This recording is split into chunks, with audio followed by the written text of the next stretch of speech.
O silêncio da madrugada era quebrado apenas pelo ranger do assoalho da velha casa de Marlene, uma senhora solitária de meia-idade que passava as noites em claro, cercada por bonecas de porcelana antigas. Mas havia uma em especial que não se parecia com as outras. Um bebê reborn, realista ao ponto de causar arrepios em quem o observasse por mais de alguns segundos. A pele parecia úmida. O cabelo tinha fios tão naturais que pareciam crescer e os olhos, apesar de vidrados, refletiam uma vida sombria, quase como se algo respirasse dentro deles. Marlene o chamava de Emanuel e o tratava como um filho verdadeiro. Vestia-o, nenava-o e até o embalava em um berço branco no canto do quarto. Aos olhos de quem entrasse, aquilo era apenas loucura, mas ela insistia que Emanuel respirava, que chorava baixinho quando ficava sozinho. O mais assustador era que, nas noites em que os vizinhos passavam pela janela, também juravam ouvir o som de um bebê chorando, vindo daquela casa onde nenhuma criança vivia. Certo dia, Helena, sobrinha de Marlene, foi visitá-la após anos sem contato. Logo ao entrar, sentiu um frio estranho no ar e notou o berço cuidadosamente arrumado. Curiosa, aproximou-se e ficou petrificada ao ver o bebê reborn. "Tia, por que você tem isso aqui? Parece vivo?" perguntou, desconfortável. Marlene apenas sorriu, acariciando o rosto da boneca. "Ele é meu filho, minha única companhia", respondeu. Helena riu, nervosa, achando ser apenas uma excentricidade, mas naquela noite, hospedada na casa, ela acordou com um som abafado de passos arrastados misturados ao choro de bebê ecoando pelo corredor. Levantou-se, acreditando que fosse sua tia, mas quando abriu a porta do quarto, encontrou o berço vazio. O bebê não estava lá. Marlene, de pé ao lado, murmurava em voz baixa. Ele já aprendeu a andar. O coração de Helena disparou, pois, naquele instante, pequenas pegadas úmidas se estendiam pelo chão do corredor, como se algo recém-nascido tivesse rastejado e caminhado por ali. Nos dias seguintes, Helena começou a perceber coisas cada vez mais perturbadoras. Os olhos do bebê reborn pareciam segui-la pela casa, e certa manhã, encontrou o brinquedo sentado na beira de sua cama, algo impossível já que ela própria o havia visto trancado no berço na noite anterior. Ao questionar sua tia, Marlene apenas sorria com ternura e dizia: "Emanuel gosta de você.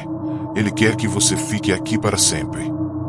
Helena, assustada, decidiu ir embora, mas ao tentar abrir a porta principal, percebeu que estava emperrada, como se tivesse sido lacrada por dentro.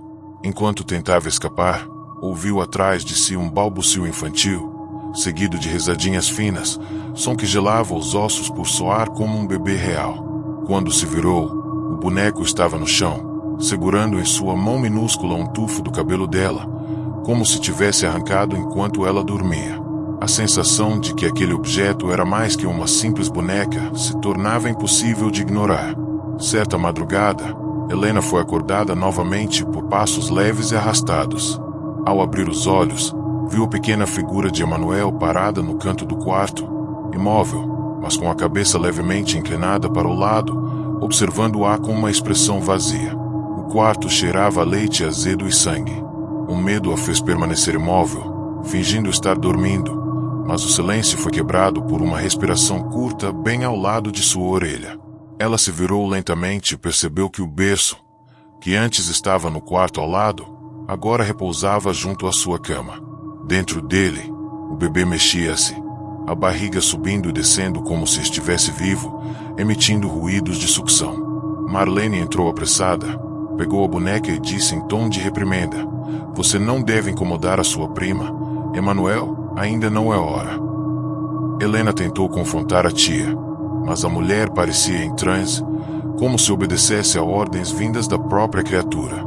A cada noite, a boneca se tornava mais ativa, mais humana, como se estivesse crescendo de fato. A paranoia tomou conta de Helena. Câmeras improvisadas que ela montou com o celular gravaram coisas impossíveis. O bebê se levantando sozinho, andando pela casa, abrindo gavetas e até olhando diretamente para a lente, emitindo um sorriso distorcido que não existia no molde de silicone da boneca. Quando mostrou as gravações para Marlene, a tia reagiu com violência, arrancando o celular de suas mãos e quebrando-o no chão. "Ele não gosta de ser filmado", gritou, os olhos vermelhos e fundos, como se não dormisse há dias. Helena percebeu então que sua tia estava completamente entregue àquilo, ao ponto de sacrificar qualquer coisa para manter Emanuel satisfeito. Na noite seguinte, o choro do bebê se tornou insuportável, um lamento alto e doloroso que ecoava por toda a casa. Helena, desesperada, correu até o quarto para acabar com aquilo, mas encontrou o berço vazio. O som vinha agora debaixo da cama. Ao olhar, viu o rosto de Emanuel, mais real que nunca, sorrindo com dentes minúsculos e pontiagudos, babando como uma criatura faminta. O desfecho foi inevitável. Helena tentou fugir pela janela, mas foi puxada por mãos pequenas e geladas que surgiram da escuridão, arrastando-a de volta para dentro.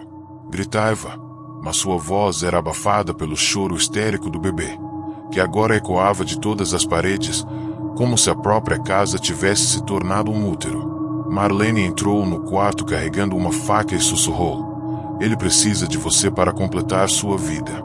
Uma mãe de verdade." Antes que pudesse reagir, Helena foi imobilizada por uma força invisível e sufocante.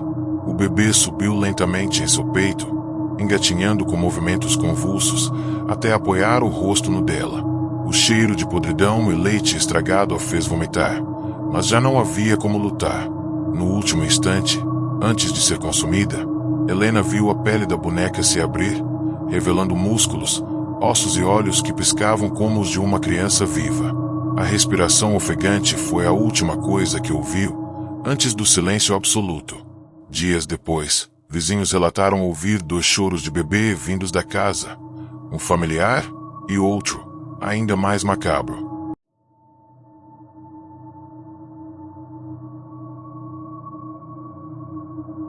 Luciana era conhecida no bairro por sua estranha obsessão, uma coleção inteira de bebês reborn espalhados pela sala de estar. Cada um com roupas diferentes, expressões realistas e até cheiros artificiais de recém-nascido. Para quem visitava sua casa, aquilo era desconfortável, como se estivesse entrando em uma creche fantasma. Mas Luciana tinha um favorito, que mantinha sempre no colo. Chamava-se Gabriel ***, e diferente dos outros, ele nunca ficava no mesmo lugar. Amigos que iam visitá-la juravam que o bebê mudava de posição sozinho, como se respirasse. A mulher, no entanto, insistia que era apenas imaginação. Até que, numa madrugada chuvosa, os vizinhos ouviram um grito lancinante vindo da casa dela. Quando correram para verificar, encontraram Luciana caída no chão, arranhada, enquanto o bebê reborn estava sentado ao lado, sujo de sangue fresco em suas mãos minúsculas. Após o incidente, Luciana jurava que Gabriel estava vivo. Seus parentes tentaram convencê-la a se desfazer da boneca, mas ela resistia como se a própria vida dependesse daquilo. Foi quando sua irmã, Cláudia, decidiu escondê-lo em um armário trancado. Horas depois, ouviram barulhos fortes de dentro do móvel, como batidas e choros de bebê. Ao abrirem, o armário estava vazio. O bebê havia desaparecido. A casa mergulhou em silêncio, mas, durante a madrugada, Cláudia acordou com um peso em seu peito. Ao abrir os olhos, encontrou Gabriel sentado sobre ela, os olhos abertos, refletindo uma luz doentia. A boneca moveu a boca, emitindo um som rouco, como se estivesse tentando formar palavras. Apavorada, ela o lançou longe, mas o corpo caiu com um baque pesado, como o de uma criança de verdade. O silêncio que se seguiu foi ainda mais perturbador, porque na escuridão do quarto um choro ecoava, mais forte e real do que nunca. Com medo, a família decidiu procurar ajuda. Um padre foi chamado para benzer a casa. Ao colocar a mão sobre o bebê, disse que havia ali uma energia maligna. No mesmo instante, Gabriel abriu os olhos e um líquido escuro escorreu por sua boca, caindo sobre a batina do padre. Ele recuou, rezando em voz alta, mas a luz das velas apagou-se e o ambiente mergulhou em trevas. Quando a claridade voltou, o boneco estava em cima da mesa, sentado, como se fosse o dono do lugar. O padre, trêmulo, disse que não havia nada de santo naquela casa, que a boneca precisava ser destruída. Luciana, em choque, recusou-se a permitir. Ele é meu filho, gritava, protegendo-o como uma mãe em desespero. Nessa noite, o choro do bebê ecoou pelas paredes de toda a casa, incessante, até se transformar em gargalhadas finas e cortantes, como navalhas invisíveis penetrando os ouvidos de todos que ali estavam. Cláudia, determinada a acabar com aquilo, esperou Luciana dormir e pegou o bebê para queimá-lo no quintal. Mas quando o fogo começou a lamber o corpo da boneca, um grito agudo ecoou como o de um recém-nascido sendo queimado vivo. O som atravessou a noite e acordou todos os vizinhos. Desesperada, Cláudia jogou um balde de água para apagar o fogo, mas em vez de derreter, o bebê continuava intacto, apenas com as bochechas avermelhadas como se tivesse carne real em brasa. Ao tentar jogá-lo fora, percebeu que o objeto retornava sempre para dentro da casa, aparecendo no berço como se nunca tivesse saído. O desespero da família aumentava, e o bebê parecia mais ativo, mexendo braços e pernas, tentando engatinhar pelo corredor durante a madrugada. O terror se espalhava a cada dia, pois a boneca não era apenas maldita, parecia estar crescendo. Uma noite, Cláudia acordou com o som de chupeta sendo sugada, vindo debaixo da cama. Ao se abaixar, viu olhos brilhando no escuro. Gabriel estava lá, mas agora com dentes pequenos e afiados, mastigando algo que parecia carne.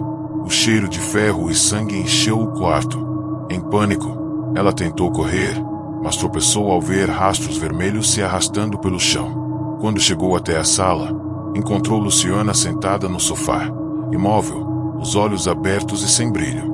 No colo dela, Gabriel estava deitado, sugando o pescoço da mulher como um parasita.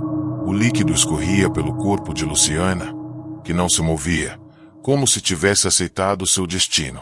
Cláudia tentou puxá-lo, mas o bebê abriu a boca e soltou um grito ensurdecedor que quebrou todos os vidros da casa. A força daquele som a lançou contra a parede, deixando-a inconsciente por minutos. Quando recuperou os sentidos, Cláudia percebeu que não estava mais sozinha. O quarto estava tomado por vários bebês reborn da coleção de Luciana, todos de pé, alinhados em círculo, encarando a Gabriel, agora maior, engatinhava em sua direção, os olhos ardendo como brasas. Ele balbuciava palavras que não pareciam humanas, como um idioma proibido. Ao tentar fugir, Cláudia sentiu mãos minúsculas segurando seus tornozelos, arrastando-a de volta. Um a um, os bonecos começaram a rir, um coro macabro que ecoava em uníssono. O último grito de Cláudia foi abafado quando Gabriel subiu em seu peito e forçou a boca contra a dela, sugando-lhe o fôlego como quem suga a alma.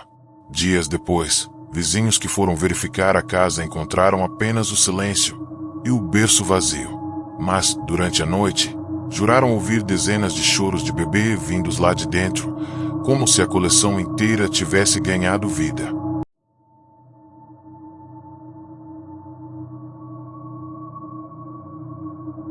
Camila completava 12 anos quando ganhou um presente inesperado de sua mãe, um bebê reborn. A caixa era enorme, envolta em papel de presente colorido, e dentro dela havia um boneco tão realista que, à primeira vista, parecia um recém-nascido adormecido. A mãe explicou que era apenas uma brincadeira, um companheiro para a filha que passava muito tempo sozinha em casa. Mas a reação de Camila não foi de alegria, e sim de desconforto. Havia algo nos olhos da boneca que a perturbava profundamente. Eles eram vidrados, mas refletiam uma profundidade assustadora, como se escondessem vida. Na primeira noite, Camila deixou o bebê sentado no canto do quarto. Às 3 da manhã, acordou assustada ao ouvir uma voz fina sussurrando seu nome. O quarto estava escuro, mas quando seus olhos se acostumaram, percebeu que a boneca não estava mais onde havia deixado. Agora, estava de pé ao lado da cama, olhando fixamente para ela. No dia seguinte, Camila tentou contar à mãe, mas ela riu, dizendo que era apenas imaginação. Irritada, Camila decidiu colocar o bebê no armário, longe de sua vista. Mas naquela mesma noite, o som de choro ecoou pela casa. Era um choro real, baixo e arrastado, que a fez gelar por inteiro. Ao abrir o armário, encontrou o bebê deitado no chão, como se tivesse se jogado sozinho da prateleira. O estranho era que havia marcas de mãos pequenas no interior da porta, como se alguém tivesse tentado forçá-la para sair. Camila chorou de medo, mas quando contou novamente à mãe, ouviu apenas: "Você precisa cuidar dele como se fosse de verdade. Se não der carinho, ele vai ficar zangado." Essa frase ficou martelando em sua mente, principalmente porque a mãe disse com uma expressão distante, como se não fosse ela mesma quem falava. Nos dias seguintes, o bebê começou a se tornar parte da rotina. Camila acordava e o encontrava em diferentes lugares, sentado à mesa de jantar, no sofá da sala, ou até mesmo no banheiro, olhando para o espelho.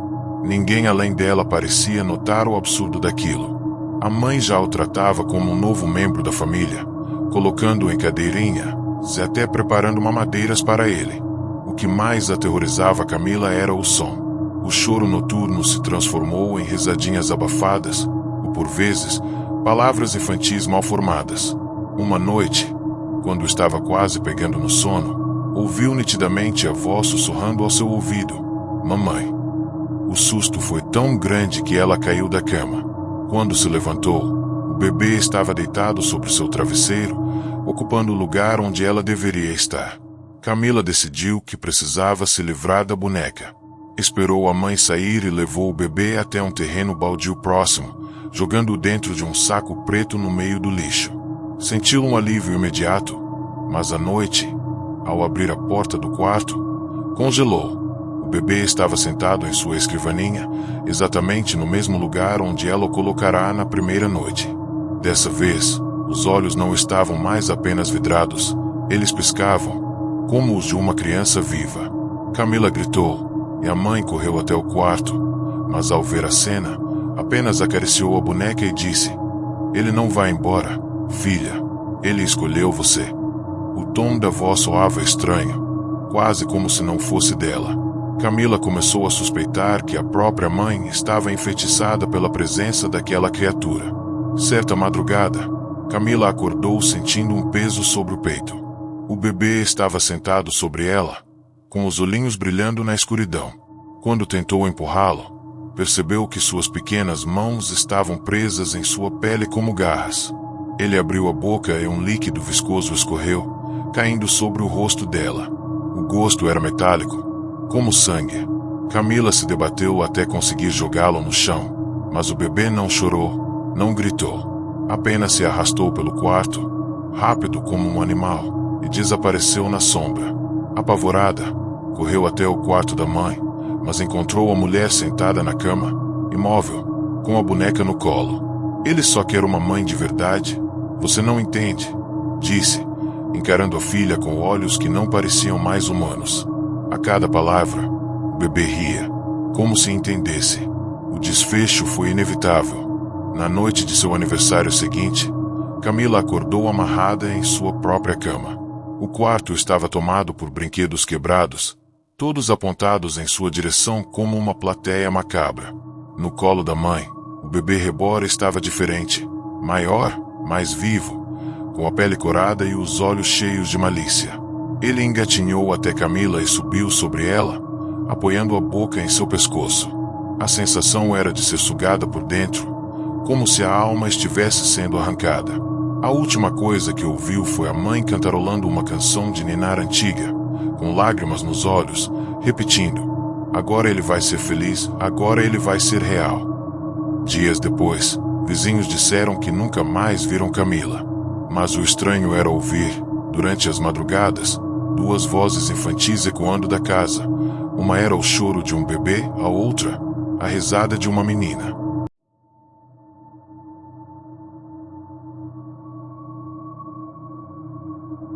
Patrícia sempre sonhou em ser mãe, mas após anos de tentativas frustradas, o vazio em sua vida a consumia.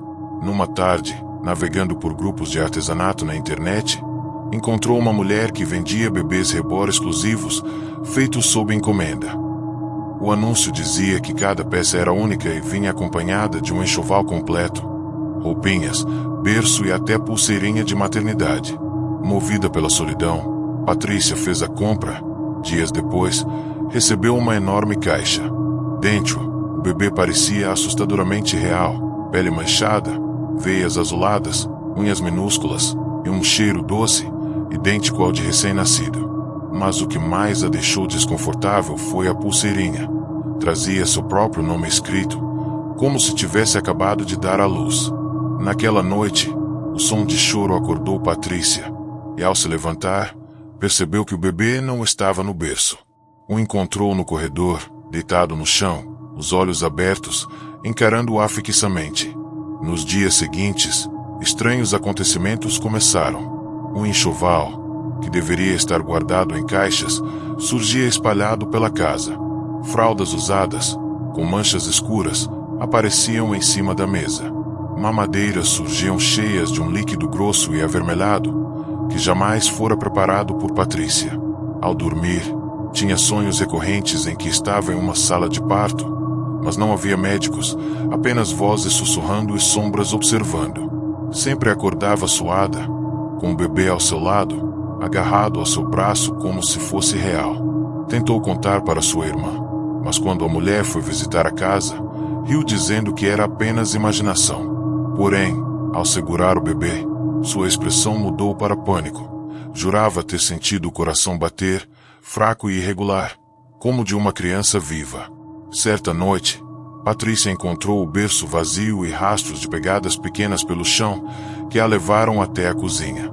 Ali, o bebê estava sentado na pia, mastigando algo. Quando se aproximou, viu que eram restos de carne crua, mas não lembrava de ter comprado nada do tipo. O olhar da boneca era fixo, faminto. Aterrorizada, tentou jogá-lo fora no lixo, mas horas depois o encontrou novamente no berço, vestido com uma roupinha diferente, como se alguém o tivesse trocado. O detalhe que a fez perder o fôlego foi ver que a roupinha estava costurada com fios de cabelo humano. Patrícia começou a desconfiar de que aquele enxoval não era apenas parte de uma brincadeira, mas sim parte de um ritual. A cada dia, o bebê parecia mais vivo, e os objetos ao redor carregavam um peso sombrio. Determinada a acabar com aquilo, Patrícia queimou as roupas em um barril no quintal. Mas enquanto o fogo consumia os tecidos, ouviu gritos que soavam como de bebês queimando vivos. O som foi tão real que vizinhos chamaram a polícia, acreditando que algo horrível estivesse acontecendo. Mas ao chegarem, não encontraram nada além das cinzas. Naquela mesma noite, Patrícia acordou com a casa tomada por fumaça. O enxoval inteiro, que ela acreditava ter destruído, estava pendurado nas paredes como bandeiras macabras, ainda cheirando a queimado. O bebê, agora de pé ao lado de sua cama, repetia a palavra mamãe em voz baixa, como se tivesse aprendido a falar. O tom era arrastado, gutural, impossível de vir de um brinquedo. O desespero consumiu Patrícia. Ela procurou a vendedora na internet, mas todos os anúncios haviam sumido. Em grupos ocultos, encontrou relatos de outras pessoas que compraram bebês reborn semelhantes. Todas desapareceram sem deixar rastros. Uma mensagem anônima alertava: nunca destrua o enxoval. Ele faz parte dele. Se separar, a criança cobre em sangue. O aviso chegou tarde demais. Patrícia encontrou novas manchas vermelhas no lençol, como se tivesse sangrado, mas não havia feridas em seu corpo. O bebê parecia se nutrir dela durante a noite. Quando tentou trancar o boneco no sótão, acordou com marcas de arranhões profundos em seu peito, como se pequenas mãos tivessem cavado sua carne. O choro agora ecoava pela casa inteira, vindo de múltiplos cômodos ao mesmo tempo. Na última noite em que foi vista, vizinhos relataram ouvir um choro incessante que se transformou em gargalhadas de criança.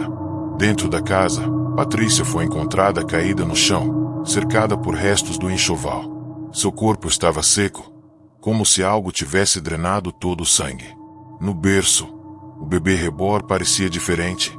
As bochechas estavam rosadas, os olhos piscavam e sua respiração era audível, como a de uma criança viva.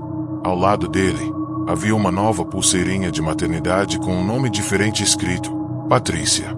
Depois disso, a casa foi interditada, mas vizinhos garantem que ainda hoje, durante a madrugada, dá para ouvir uma voz fina chamando: mamãe, mamãe. O mais perturbador é que, às vezes, a voz não é de bebê, mas a de uma mulher adulta chorando por socorro.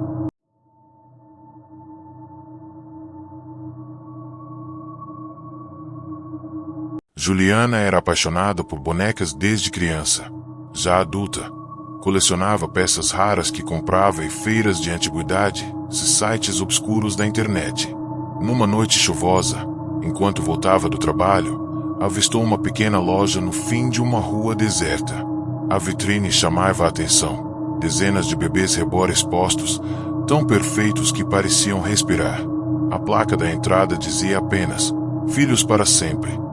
Curiosa, entrou e foi recebida por uma senhora pálida, de olhos fundos e sorriso forçado. Sem dizer uma palavra, a mulher a levou até o fundo da loja e mostrou um bebê diferente dos demais.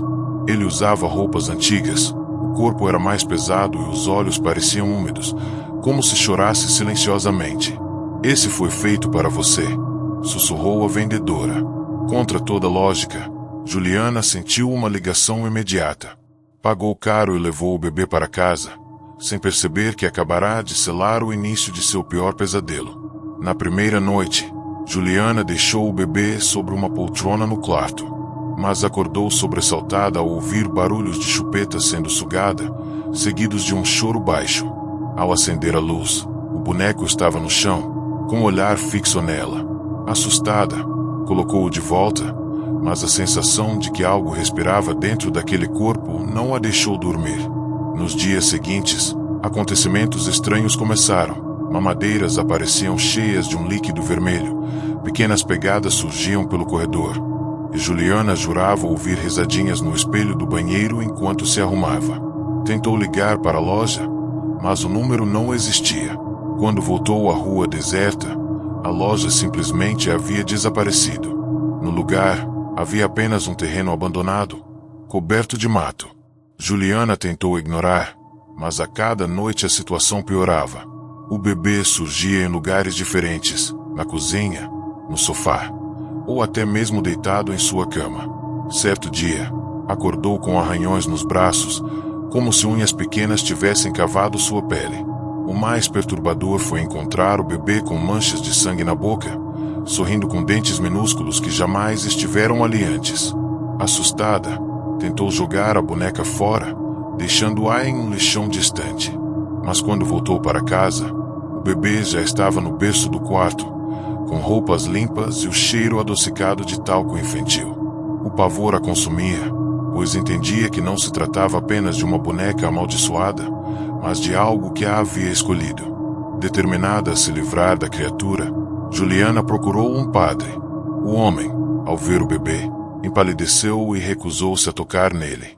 Isso não é de Deus, disse, pedindo que ela fosse embora imediatamente.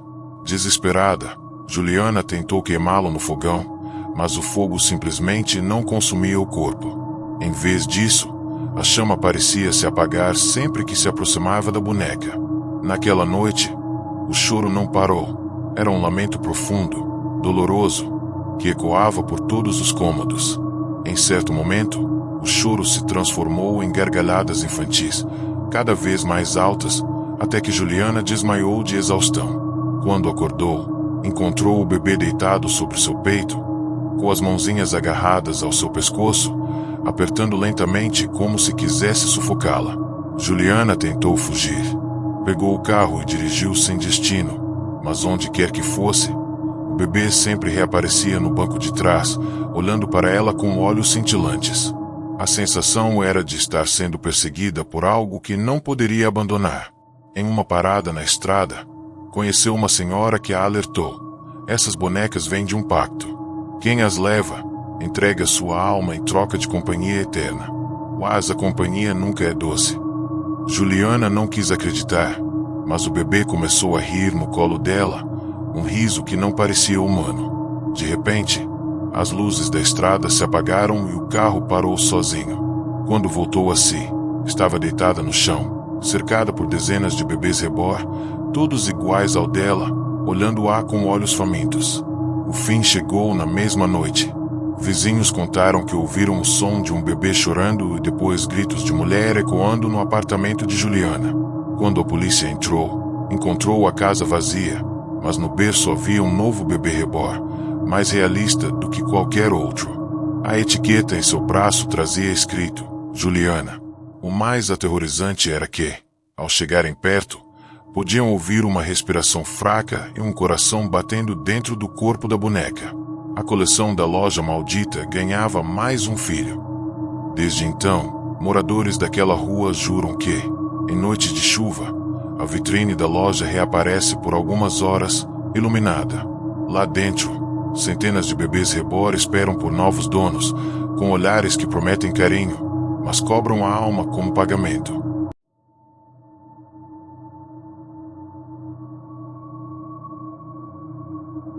No interior de uma cidade pequena, havia um orfanato abandonado desde os anos 80.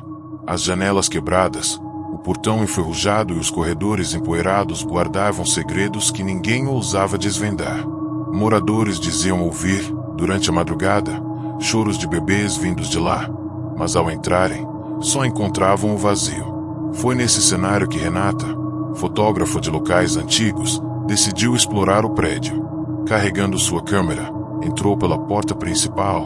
Logo de cara, sentiu um cheiro adocicado de talco misturado a algo azedo, como leite estragado. Enquanto caminhava, encontrou berços cobertos de teias de aranha e brinquedos quebrados espalhados pelo chão. Mas um objeto destoava de tudo.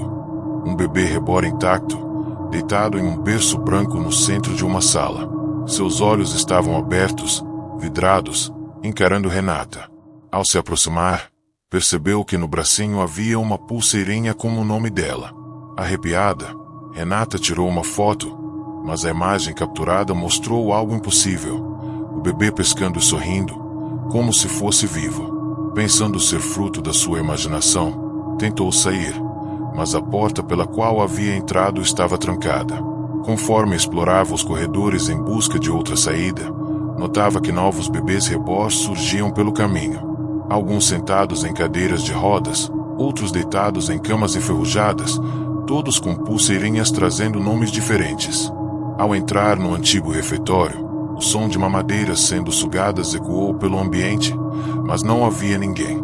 Quando olhou para trás, o bebê que havia encontrado no berço agora estava sentado sobre a mesa, balançando as pernas como uma criança normal. A câmera caiu de suas mãos, mas antes de pegá-la, ouviu uma voz infantil sussurrar, mamãe.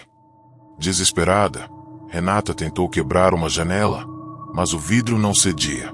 Era como se o orfanato estivesse vivo, prendendo-a dentro de um ventre macabro. Ao andar pelos corredores, notou que havia retratos antigos nas paredes. Em cada um, crianças órfãs que viveram ali décadas atrás. O detalhe perturbador era que muitos tinham os mesmos rostos dos bebês reborn que agora a observavam dos cantos. Como se aquelas almas tivessem sido aprisionadas dentro daquelas bonecas. Em uma sala de brinquedos, dezenas deles estavam empilhados, mas começaram a se mexer lentamente, abrindo e fechando os olhos em uníssono. O som que ecoou a seguir foi um coro de choros e risadas infantis, que fez Renata se ajoelhar, tapando os ouvidos. Quando ergueu a cabeça, viu que todos a encaravam, e as pulseirinhas começaram a mudar, gravando lentamente o nome dela em cada uma. Renata correu para a enfermaria, onde encontrou documentos antigos.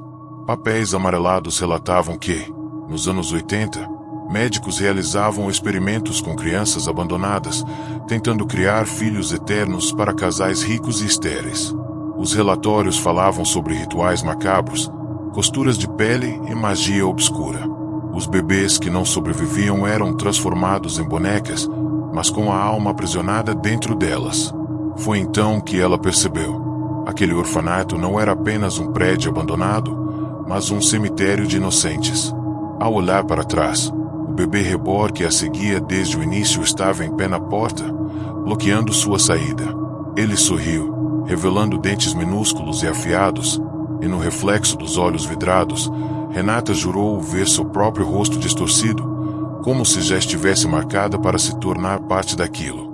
A respiração de Renata acelerava, mas a cada tentativa de fuga, novos bebês surgiam, rastejando pelos corredores com movimentos convulsos. Um deles agarrou seu tornozelo, e quando ela chutou para se soltar, sentiu a textura de carne real sob os dedos de silicone. O grito que ecoou não foi de boneca, mas de criança, alto e doloroso. Subindo para o andar superior, entrou em um quarto onde havia um espelho gigante. Ali, viu-se refletida não como adulta, mas como uma criança de 3 anos, segurando um bebê reborn idêntico ao que a perseguia. A visão quebrou sua sanidade. No mesmo instante, o bebê surgiu em seus braços, pesado, respirando. "Agora você é uma de nós", disse uma voz fina dentro de sua mente. O frio tomou conta de seu corpo, e as luzes do prédio piscaram, revelando sombras infantis correndo pelos corredores. Na manhã seguinte, moradores perceberam que o portão do orfanato estava entreaberto.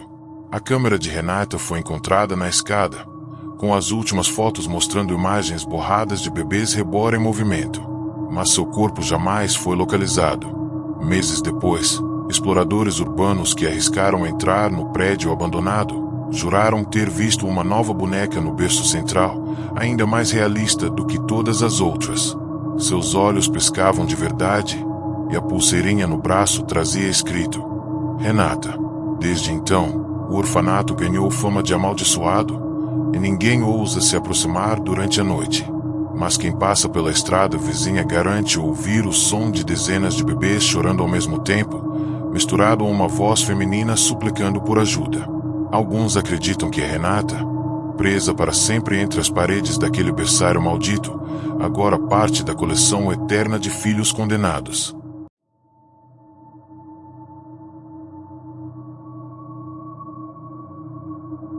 Mariana sempre sonhou em ser mãe, mas após anos de tentativas frustradas, decidiu buscar algo que ao menos lhe trouxesse a sensação de preencher o vazio que a acompanhava.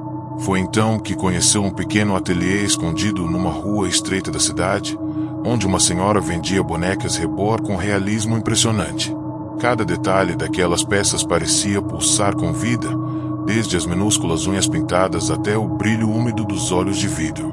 Mariana não resistiu. Escolheu uma boneca que parecia respirar, tamanha perfeição. A senhora, porém, a alertou em tom baixo e misterioso: "Esse bebê tem alma. Cuide bem dele."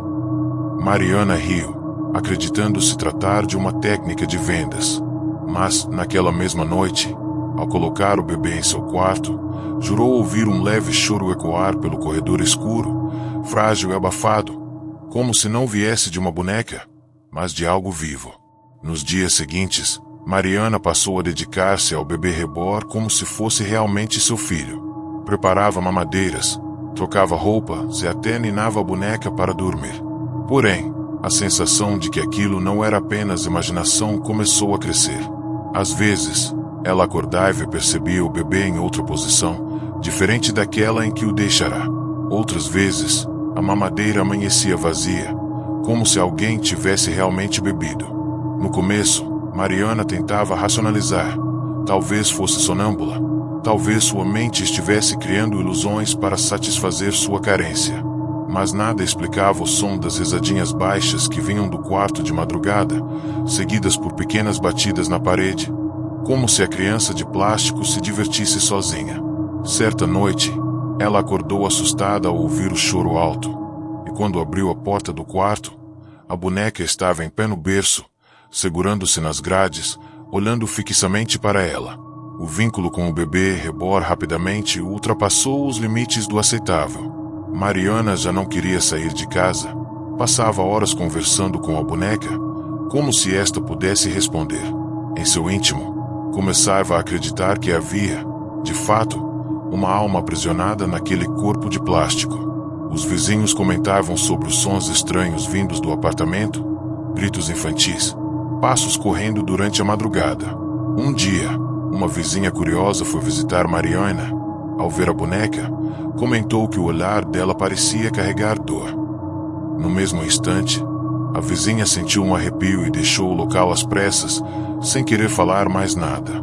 Para Mariana, aquilo só confirmava sua suspeita. Aquela não era uma boneca comum. Ela decidiu então investigar a origem do rebor, e ao retornar ao ateliê, encontrou o local fechado, como se nunca tivesse existido. O prédio estava abandonado, coberto de poeira, e nenhuma loja funcionava ali há anos. Assustada, Mariana começou a pesquisar em fóruns sobre colecionadores de rebor e encontrou relatos de pessoas que também tinham adquirido bonecas em locais misteriosos e depois passaram a vivenciar situações sobrenaturais. Segundo alguns depoimentos, certos artesãos realizavam rituais obscuros, aprisionando almas de crianças que morreram em circunstâncias trágicas dentro daquelas bonecas, oferecendo-as a compradores que desejavam preencher vazios emocionais. Mariana, tomada pelo pavor, lembrou-se da advertência da velha senhora. Naquela noite, quando decidiu queimar a boneca para se livrar dela, algo a impediu. Ela sentiu uma força invisível apertando sua garganta, sufocando-a, enquanto o bebê chorava no berço. Quase desmaiando, foi obrigada a recuar. Assim que deixou a boneca em paz, a pressão sumiu. Estava claro que não seria tão simples se livrar daquela presença. O bebê a queria como mãe, e não permitiria que fosse abandonado. Conforme os dias avançavam, a saúde mental de Mariana começou a se deteriorar. Ela já não distinguia mais os choros imaginários dos reais. Às vezes, acordava com arranhões nos braços, marcas pequenas, como unhas infantis. Outras vezes, via sombras rastejando pelo quarto, sempre próximas ao berço.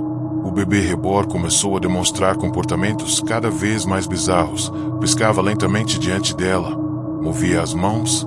Certa noite, Mariana o encontrou engatinhando pelo corredor, deixando rastros de pequenos arranhões no piso. A sensação era de que a boneca estava evoluindo, tomando cada vez mais vida. Tomada pelo desespero, Mariana buscou ajuda espiritual. Um padre aceitou visitá-la, mas ao entrar no apartamento, mal conseguiu concluir uma oração. Foi tomado por uma náusea violenta e precisou sair correndo. Ele apenas murmurou: "Isso não é obra de Deus." A partir desse dia, o bebê rebor não se contentou mais em apenas ser cuidado. Ele começou a exigir. As luzes piscavam sempre que Mariana tentava ignorá-lo, e as batidas na parede aumentaram até rachar o reboco. Numa noite de tempestade, o choro ecoou tão alto que parecia vir de todos os cantos da casa. Mariana correu até o berço. Pela primeira vez, viu a boneca respirar. O peito subia e descia, os olhos de vidro se moveram, e uma voz infantil, abafada, chamou por ela: "Mamãe." Desesperada, Mariana tentou fugir, mas a porta não se abria. O apartamento se tornou uma prisão, e o bebê se ergueu sobre as próprias pernas, caminhando até ela. Seus olhos brilhavam como duas brasas, e sua pele de vinil parecia se transformar em carne. Antes de perder os sentidos, Mariana ouviu a voz doce, porém sombria, sussurrar em seu ouvido: "Agora você é minha para sempre, mamãe." E quando os vizinhos entraram dias depois, encontraram apenas o berço vazio, uma nova boneca rebor sobre a cama, com o rosto idêntico ao de Mariana.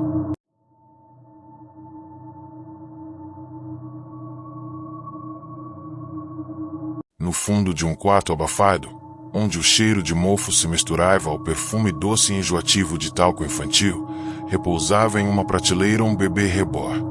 A boneca tinha olhos de vidro tão realistas que pareciam seguir qualquer um que entrasse no ambiente. Pertencia a uma mulher chamada Clarice, uma colecionadora obcecada por rebornes que transformará seu pequeno apartamento em um verdadeiro berçário de horrores. Quem a visitava dizia sentir uma estranha pressão no peito, como se estivesse sendo observado por dezenas de olhos minúsculos. Entre todos, havia um boneco específico que despertava desconforto imediato, um bebê de pele pálida, coberto por pequenas veias azuladas pintadas à mão, que parecia respirar quando ninguém estava olhando. Clarice jurava que não conseguia dormir sem ele no berço ao lado de sua cama, e por mais que tentasse explicar, dizia que o bebê chorava de madrugada. Só que ninguém mais ouvia. Com o tempo, Clarice começou a perder noites inteiras de sono. Ela dizia que o bebê chamava por ela, emitindo sons abafados de choro que não eram altos o suficiente para despertar vizinhos, mas arrepiavam sua espinha. Seus amigos, já escassos, alertaram que talvez fosse um efeito psicológico de tanto apego à coleção, mas nada explicava as marcas no chão do quarto, pequenas pegadas, como de um recém-nascido molhado, que surgiam e sumiam misteriosamente. A mulher chegou a instalar uma câmera, na tentativa de comprovar que não estava enlouquecendo. Na manhã seguinte, ao rever as imagens, o sangue lhe gelou nas veias. Às 3 da madrugada, a boneca mexeu a cabeça lentamente, virou-se para a câmera e sorriu. Um sorriso rígido, falso, mas perturbador o bastante para fazê-la arrancar o cabo da tomada e jurar nunca mais filmar. Ainda assim, ela não conseguiu se livrar do brinquedo. Algo dentro dela a impedia.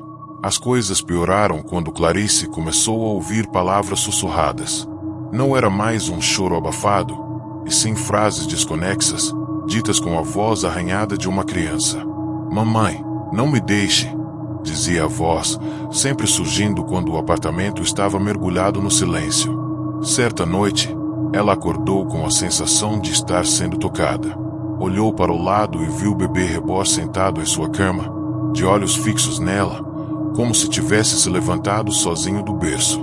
O grito ficou preso na garganta, e o desespero só aumentou quando percebeu que não conseguia se mexer. A boneca aproximou-se lentamente, arrastando seus pequenos braços rígidos pelo lençol até encostar o rosto frio contra o dela. "Agora você é só minha, mamãe", murmurou. Quando finalmente conseguiu se mover, Clarice acendeu todas as luzes da casa, mas o boneco já estava de volta ao berço, imóvel, como se nada tivesse acontecido. Clarice tentou buscar ajuda. Visitou padres, rezadeiras e até um antiquário especializado em objetos amaldiçoados. Mas todos que viam o bebê reborn recusavam-se a ajudar. Um padre chegou a gritar: "Isso não é um brinquedo. É um receptáculo", antes de expulsá-la da paróquia. Desesperada, Clarice descobriu que o boneco fora feito sob encomenda por uma artesã que havia desaparecido anos atrás, envolvida em rumores de práticas ocultistas. A lenda dizia que ela utilizava restos mortais de bebês natimortos em suas criações, dando-lhes uma essência de vida que não deveria existir.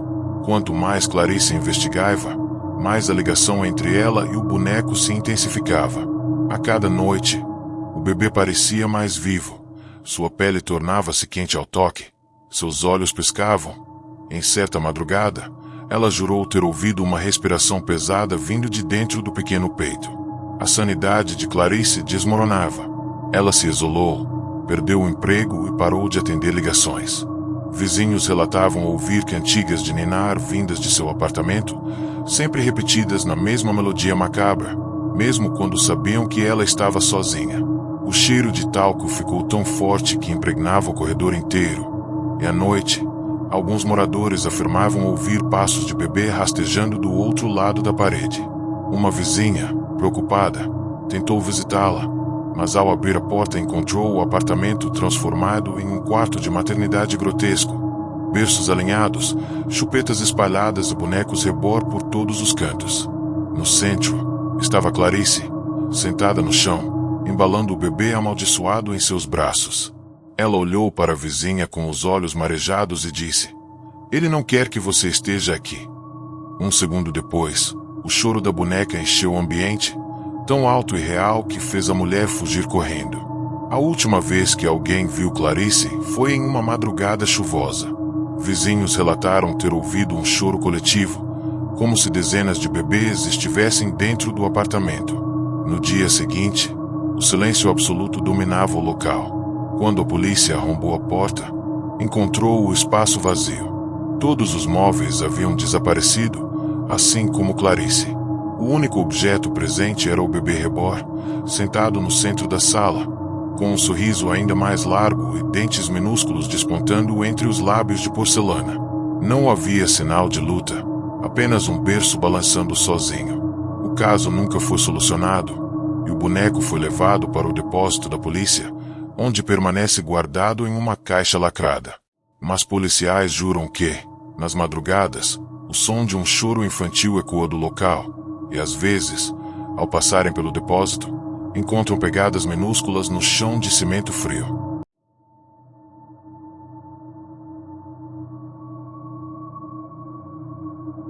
Ninguém na pequena cidade de Vila das Araucárias entendia a obsessão de Clara por bonecas.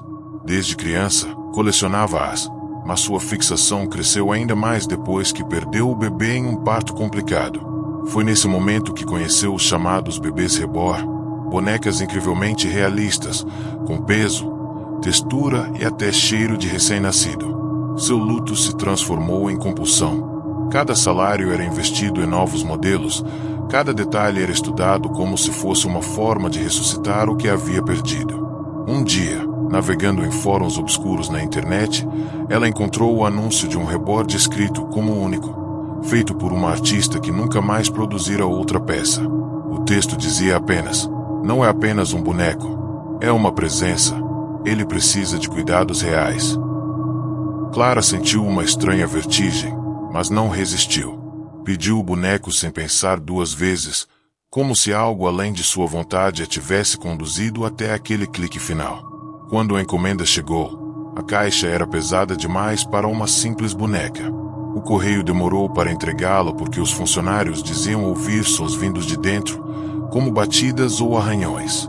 Clara riu da superstição deles, mas, ao abrir, sua respiração travou. O bebê reborn era diferente de tudo que já vira. A pele tinha veias visíveis, os olhos pareciam úmidos de verdade, e os cílios pareciam pulsar como se houvesse vida por trás deles. O corpo tinha um calor estranho, como se não estivesse feito apenas de vinil. Com cuidado, ela o pegou no colo. No instante em que encostou, uma sensação gélida percorreu sua espinha. Na etiqueta, escrita à mão, havia uma única instrução: nunca deixe de alimentar. Nunca o deixe sozinho no escuro. Clara achou aquilo bizarro, mas decidiu seguir. No fundo, queria acreditar que cuidar daquela réplica era como cuidar de um filho de verdade. Porém, na primeira noite, algo perturbador aconteceu: o choro. Às 3 da manhã, Clara acordou com um choro estridente ecoando pelo quarto. No início, pensou que fosse alucinação, mas ao olhar para o berço improvisado onde deixará o reborn, o som vinha exatamente dali. O boneco se contorcia, os braços mexiam, os olhos piscavam. Seu coração disparou, mas a estranha sensação de maternidade a fez pegar a mamadeira que preparara como uma brincadeira e oferecer ao boneco. Para sua surpresa, o líquido desapareceu, como se tivesse sido sugado por uma boca invisível. O choro cessou. O silêncio foi ainda mais assustador do que o barulho.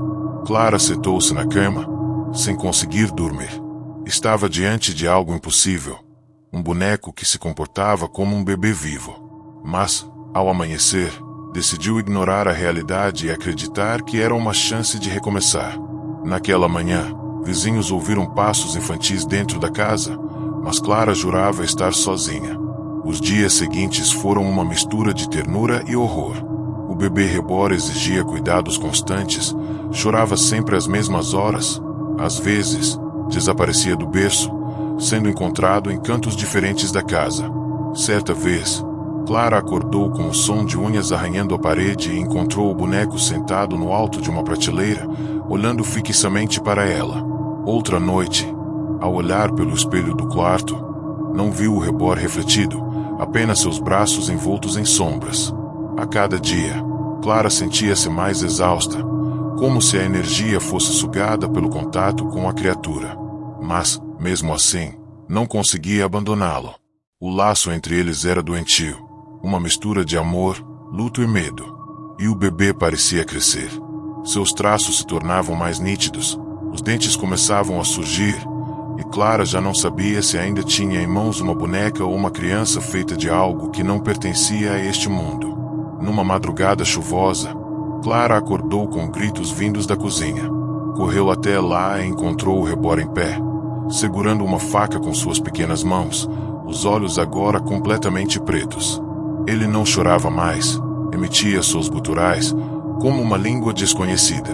No chão, o gato que Clara criava estava morto, o sangue formando um rastro até os pés do boneco. Desesperada, tentou pegar a criatura, mas foi atacada com arranhões que deixaram marcas profundas em seus braços. Apavorada, jogou o rebor dentro de um saco e correu até a floresta nos arredores da cidade, enterrando-o embaixo da lama e pedras, chorando como se tivesse perdido um filho pela segunda vez. Mas, ao voltar para casa, exausta, encontrou o berço balançando sozinho. No travesseiro, uma marca vermelha em forma de mão de bebê estava gravada, pulsando como se fosse carne viva. Nos dias que se seguiram, Clara definhou. O choro do bebê ecoava todas as noites dentro de sua mente, mesmo com a casa vazia. As paredes estavam riscadas com desenhos infantis que ela nunca fez. Vizinhos começaram a relatar que viam uma criança andando pelos corredores quando passavam pela janela. Em desespero, Clara voltou à floresta para cavar o local onde enterrara o rebor. Mas a cova estava vazia.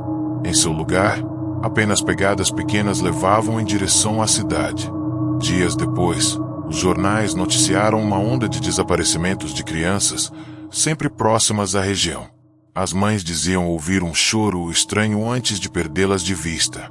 Clara, consumida pela culpa, tentou contar a verdade, mas ninguém acreditou. Hoje, ela está internada em uma clínica psiquiátrica, repetindo a mesma frase todas as noites. Ele só queria ser alimentado, agora ele nunca mais vai parar de procurar.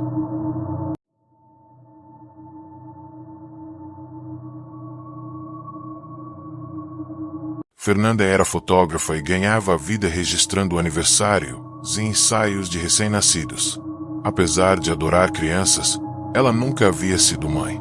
Sua vida mudou quando recebeu uma encomenda inusitada, uma boneca rebor personalizada, enviada por um cliente anônimo. A embalagem era pesada, bem lacrada, e trazia apenas uma carta. Cuide dela como se fosse real. Ela precisa de você. Fernanda, intrigada, abriu a caixa e encontrou o bebê. O rebor era perfeito, com pele macia, veias visíveis e olhos que pareciam úmidos. A boneca cheirava a talco e leite recém-preparado, algo impossível de reproduzir. Um frio percorreu sua espinha quando notou a pulseirinha no braço do bebê. Estava gravado o nome dela. Fernanda riu, acreditando ser uma brincadeira sofisticada. Mal sabia que aquilo marcava o início de um terror que se infiltraria em cada canto de sua vida. Na primeira noite, o bebê começou a chorar sozinho. Não eram gemidos comuns, mas sons precisos, que pareciam ecoar pelo apartamento. Fernanda levantou-se, tonta de sono, e encontrou a boneca fora do berço, deitada no chão do corredor. Ao tocá-la, sentiu o peso real do corpo, frio e pesado, como se tivesse vida própria. Tentou argumentar consigo mesma. Talvez fosse efeito da mente cansada, ou algum truque de percepção. Mas durante a madrugada, sons de passos pequenos começaram a ressoar, vindos de cômodos vazios. Ela viu sombras se movendo. Ao olhar para a sala de estar, percebeu que o bebê estava sentado no sofá, olhando fixamente para ela com olhos que pareciam acompanhar cada movimento. A sensação de que a boneca observava e compreendia tudo a deixou incapaz de dormir. Com o tempo, Fernanda notou mudanças cada vez mais perturbadoras. O bebê começou a emitir sons que se assemelhavam a risadas, sussurros e palavras desconexas. Às vezes dizia mamãe com voz fina e arrastada, enquanto o choro de outras noites soava agora como um grito angustiado. Os objetos ao redor pareciam ganhar vida. Mamadeiras vazias apareciam no chão, roupas trocadas sem explicação e pequenos rastros de dedos, como se mãos minúsculas tivessem tocado o chão. A boneca, que antes parecia passiva, começou a se mover sozinha, rastejando e até se sentando em cadeiras.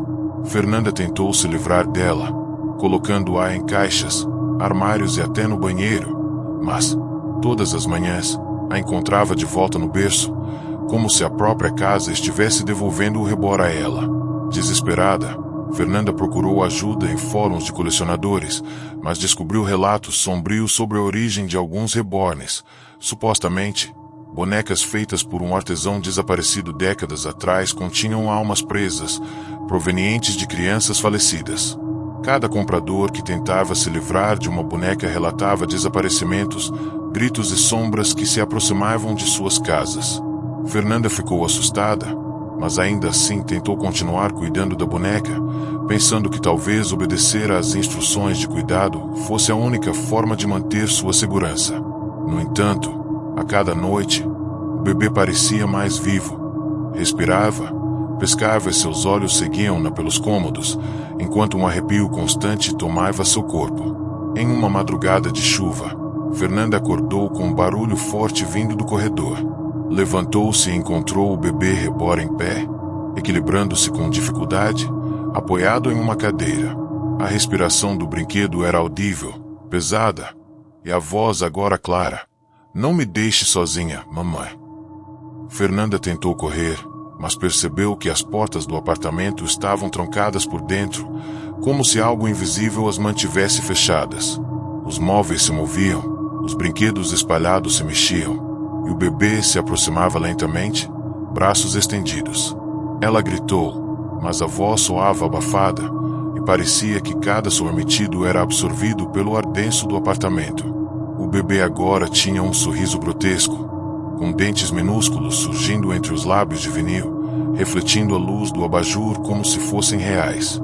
Quando a polícia foi chamada dias depois, vizinhos relataram que o apartamento estava em silêncio absoluto, exceto pelo choro baixo e constante de um bebê.